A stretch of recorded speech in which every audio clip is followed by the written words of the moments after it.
নমস্কার। ওমর দরদের আজকের পর্বে রিভিউ নিয়ে বাংলা সিরিয়াল সমাচার তোমাদের সামনে এসে গেছে। তো শুরুতেই দেখা যাচ্ছে যে মেয়ে তো দৌড়ে গেছে বাবাকে দেখতে। এবার বাবাকে দেখছে আর কি করে যে ও রাক্ষস মানে ওকে ছুরি মারলো এসব। তো এসব কথা বলেই যাচ্ছে, ভেবেই যাচ্ছে যে ওই রাক্ষসী মেরেছে, ওই রাক্ষস আমাকে আর মামামকেও মেরে ফেলবে। এই করতে করতে দেখছে যে রাক্ষস উঁকি মারছে, মানে বিদ্যুৎ। তো যে ওই যে রাক্ষস রাক্ষস এই করতে করতে দৌড়ে পালিয়েছে মায়ের কাছে, বলছে মা রাক্ষস রাক্ষস, ওই রাক্ষস আমাকেও মেরে ফেলবে, তোমাকেও মেরে ফেলবে, বাবাকেও মেরেছে, ওই রাক্ষস মেরেছে। বলে কোথায় মামাম, নেই তো রাক্ষস। বলে না না মামাম, ওই যে রাক্ষস রাক্ষস, এই করে বলতে বলতে ভয়ে অজ্ঞান হয়ে গেছে। তখন তো অনিরুদ্ধর মা বলছে তানিয়া তানিয়া তানিয়া, ওর মাও যথেষ্ট ভালোবাসে মানে অনিরুদ্ধর মেয়েকে, মানে তানিয়াকে। তো এবার তানিয়াকে দৌড়ে ডাক্তার আসে, এসে ভেতরে নিয়ে যাবে। নার্স বলছে যে ও শক পেয়েছে বাবার, এই জন্য ভেতরে নিয়ে যায়, ট্রিটমেন্ট চলছে।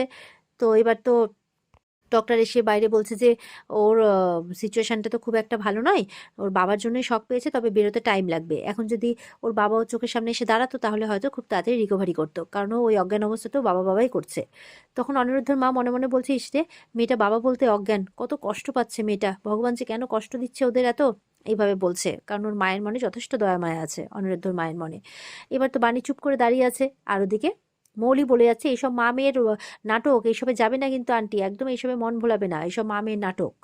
তো অনিরুদ্ধের বাবা ডাক্তারকে বলছে প্লিজ কিছু একটা করুন, কিছু একটা করুন। তখন বলছে দাঁড়ান, ম্যাজিক তো চলছে না, আমরা যথেষ্ট আমাদের সবকিছু দিয়ে আমরা চেষ্টা করছি, একটু সময় দিন, ঠিক হয়ে যাবে, ভগবানকে ডাকুন। ওদিকে দেখা যাচ্ছে যেই ছেলেটি মানে নিয়ে এসছে আর কি, বাঁচিয়েছে অনিরুদ্ধকে, হসপিটালে নিয়ে এসছে। তো অনিরুদ্ধর বউকে বলছে, মানে বাণীকে, আপনি কাঁদবেন না, দেখবেন ঠিক হয়ে যাবে, আপনি, আপনার হাজবেন্ড, আপনার মেয়ে সবাই ভালো হয়ে যাবে, আপনি চিন্তা করবেন না। ঠিক সেই সময় ছেলেটার ফোনে একটা ফোন আসে। তো ছেলেটা এবার গল্প করছে, হ্যাঁ অন্তরা বলো। তখন অনিরুদ্ধর বাবা বলছে আরে অন্তরা, এ তো আমার মেয়ের সাথে কথা বলছে, ব্যাপারটা কি? তখন অন্তরার মা আবার অনিরুদ্ধর বাবাকে ফোন করেছে, বলছে কি গো, অনেকক্ষণ ধরে ফোন করছি। বলে এখন ব্যস্ত আছি, এখন ফোনটা রাখো। এবার অন্তরার মাকে জিজ্ঞাসা করছে, আচ্ছা দেখো তো অন্তরা কি ফোনে কথা বলছে কারোর সাথে? বলছে যে সে তো সারাক্ষণই কথা বলতে থাকে। হ্যাঁ বলছে, কেন বলো তো? বলে না ঠিক আছে, এমনি রাখি, রাখছি আমি, এই বলে ফোনটা রেখে দেয়। তো এরপর কিন্তু দেখা যাচ্ছে যে ওদিকে অন্তরার মাও কিন্তু অন্তরাকে একটু ফলো করছে। এদিকে অন্তরার বাবা বলছে কি হচ্ছে এগুলো আমার জীবনে, দিব্যি তো চলছিল আমার জীবনটা, এদিকে অনিরুদ্ধকে নিয়ে চিন্তা, এই অবস্থা, আর ওদিকে আরেক সমস্যা, কি যে করি আমি। যে কোনো মুহূর্তে কাবেরী, অন্তরা, এরা এরা সব একই মুখোমুখি হয়ে যাবে, আমি কি যে করব কে জানে। এসব কিছু ভাবতে ভাবতেই চলে আসে পিনাকি। পিনাকি এবার পেছন থেকে ঘাড়ে হাত দিয়েছে, বলছে কে? দেখছে পিনাকি। বলে পিনাকি, আমার কত বড় সর্বনাশ হয়ে গেল বলতো, আমার ছেলেটা ভালো নেই রে, ভালো নেই, মানে জিজ্ঞাসা করছে তো ছেলে কেমন আছে। ওদিকে মানে ইয়েও বলছে, মানে অন্তরার মৌলির মা আর কি, ঈশানী, যে চিন্তা করবেন না দাদা, ছেলে ভালো হয়ে যাবে। তখন ইয়ের কাছেও দৌড়ে গেছে, অনিরুদ্ধর মায়ের কাছে, বলছে চিন্তা করো না, ঠিক হয়ে যাবে। বলে আমার কত বড় সর্বনাশ হলো, কত বড় সর্বনাশ হলো। ঈশানী বলছে কাল সকাল হতে আমি মন্দিরে যাব পুজো দিতে, চিন্তা করো না। ঠামি বলছে দেখো তো কত কষ্ট, এই শীতের মধ্যে সকালবেলা মন্দির যেতে হবে, এসব কিছু হতো? বারবার বলছে ওই মেয়েটার জন্য সবকিছু হচ্ছে, এতদিন কি অনিরুদ্ধ এসব কিছু হয়েছে? যেই মেয়েটার সাথে বিয়ে হলো না, মানে যদি ধরে নি যে বিয়েটা হয়েছে, তো তারপরেই তো এই অঘটনটা ঘটলো, তাই না? আমার কথা কেউ শুনছো না কিন্তু। ওদিকে দেখা যাচ্ছে ওই ছেলে যার সাথে অন্তরের সাথে যে কথা বলছে, ছেলেটা যে বাঁচালো অনিরুদ্ধকে, সেই ছেলের বাবা ফোন করেছে। বাবা আবার কে জানেন? এই যে মৌলির যে আসল বাবা, ওয়েটার, ক্যাফেতে যে কাজ করে, সে ছেলেটার বাবা। বলছে কোথায় তুই? বলে এই যে আমি একটু এই অমুক জায়গায় আছি, মা অনেকবার ফোন করেছিল। বলে বুঝতে পেরেছি, তুই নিশ্চয়ই সমাজসেবায় লেগে পড়েছিস।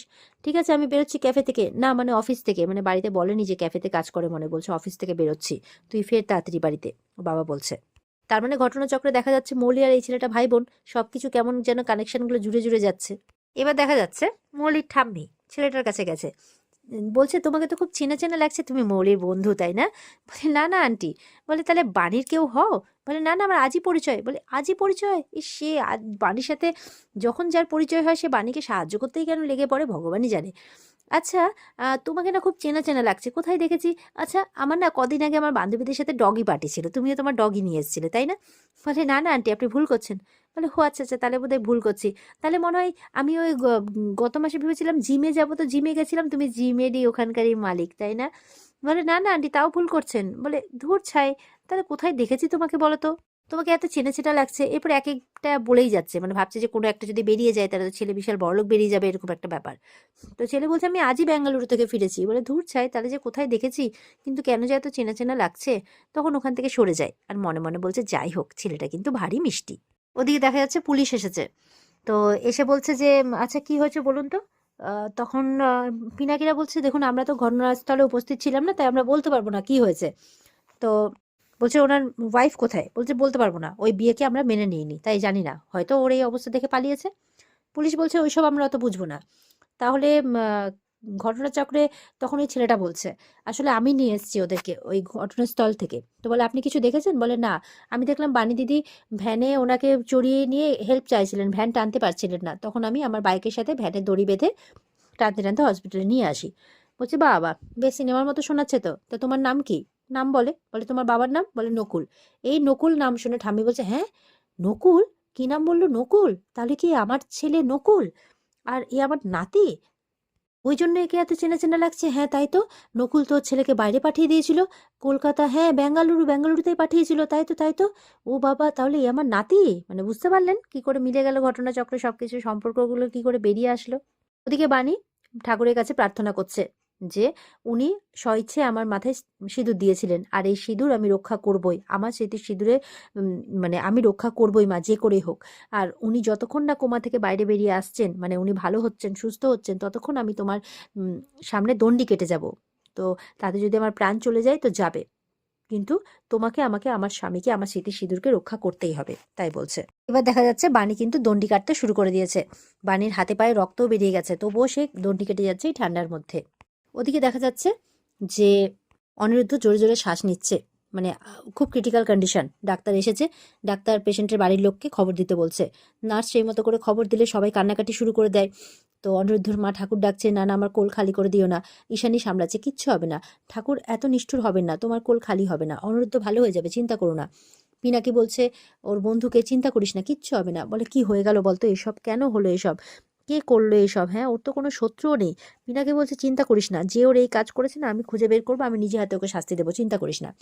ঠাম্মি বলছে ব্যাপারটা কি হলো বলো তো। মৌলিকে বলছে তোমরা এত প্ল্যান করলে, এত কিছু করলে, তাহলে এইটা হলো কি করে, অনিরুদ্ধ কি করে ক্ষতি হলো? তখন বাণী বলছে, অনিরুদ্ধ বাণীর সামনে চলে আসে, তাই চাকুটা তার লেগে যায়, সবটা শোনে। ঠাম্মি শুনে অবাক হয়ে যায়। এদিকে দেখা যাচ্ছে বিদ্যুৎ ঘোরাফেরা করছে, মৌলি গেছে। এই তোমার এত বড় সাহস, যদি আজকে অনিরুদ্ধর কিছু হয়ে যায় না, আমি তোমাকে বলছি, তোমাকে আমি ফাঁসিতে ঝোলাবো। বলে শুনুন শুনুন ম্যাডাম, ঠান্ডা হন ঠান্ডা হন, আমার কথাটা শুনুন। আমি যদি ফাঁসিতেও চড়ি না, আমার পাশের ফাঁসির দড়িটা আপনার জন্যই থাকবে, কারণ আপনার কথাতেই তো আমি খুনটা করেছি না, আর আমি কিন্তু এটা বলে প্রমাণও করে দেবো, তাই আমাকে ফাঁসানোর চেষ্টা করবেন না। তখন ভয় পেয়ে গেছে মৌলি, বলছে শোনো না, আসলে না আমার মাথা ঠিক ছিল না, তাই তখন ওইভাবে রিয়াক্ট করে ফেলেছি। বলে হ্যাঁ এই তো। বলছে ঠিক আছে তাহলে, আমার যা ক্ষতি করে তুমি তো করেই দিয়েছো, আরেকটা কাজ করো দেখি। বাণীর মেয়ে, মানে তোমার মেয়ে, পাশের কেবিনে একা আছে ফাঁকা, যাও তোকে তুলে নাও তো দেখি কেমন পারো, তাই বলছে। বাকিটা আমি তোমাকে পরে বলে দেবো কি করতে হবে। সেই মতো করে বিদ্যুৎ চলে গেছে ইয়ের কেবিনে, তানিয়ার কেবিনে, ওকে তুলতে। বাণীর মেয়ের ঘরে ঢুকে গেছে, বাণীর মেয়ে তো দেখে ভয় পেয়ে গেছে, আর ওই তো হাসছে, টাটা দেখাচ্ছে। বলে এই ভয় পাচ্ছিস কেন, আয় আমার কাছে আয়। বাচ্চাটা কিন্তু খুব ভয় পেয়ে গেছে।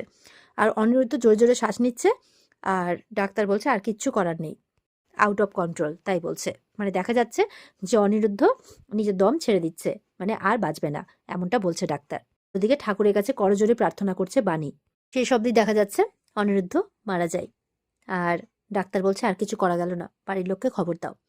আর ওদিকে প্রাণ ভিক্ষা চাইছে বাণী। আর এখানে আজকের পর্ব শেষ হয়ে যায়। তো বন্ধুরা, এই ছিল আজকের পর্বের রিভিউ। ভালো লেগে থাকলে পর্বকে লাইক কমেন্ট করে জানাতে ভুলবে না, আর আমাদের সাথে জুড়তে চ্যানেলকে সাবস্ক্রাইব করতে ভুলবে না। দেখা হচ্ছে তোমাদের সাথে আগামীকালকে। পর্বের বিস্তারিত দেখতে স্টার জলসার পর্দায় চোখ রাখবে। টাটা।